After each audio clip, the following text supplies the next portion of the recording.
இன்றைக்கி வந்து பார்த்தீங்கன்னா நம்ம வந்து சௌபாக்கியா வந்து நடவு பண்ணிகிட்ருக்கோம். காலையில் நடவு பண்ணிகிட்ருக்காங்க. விமலா வந்து இப்போ தான் நடுவு கற்றுக்கிறாரு. அவருமே வந்து நடுறாரு.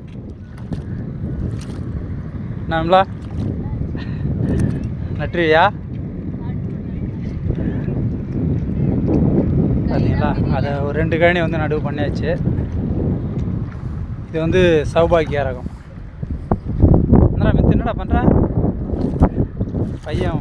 நாற்று முடிச்சுலாம் அள்ளி போட்டு ஓஞ்சா நின்றுட்டான். அது ஒரு 3 கழனி நட்டாங்க. இது ஒன்று நடனம். அடுத்து வந்து அது ஒரு கழனி, அது வந்து நடவு பண்ணுவோம். ஃப்ரெண்ட்ஸ், அப்படியே எங்கள் ஊர் வியூ பாருங்கள். ஃபுல்லாக நடுவு தான். எல்லாம் வெறித்தனமாக போயிட்டுருக்கு, தெரியுதுங்களா?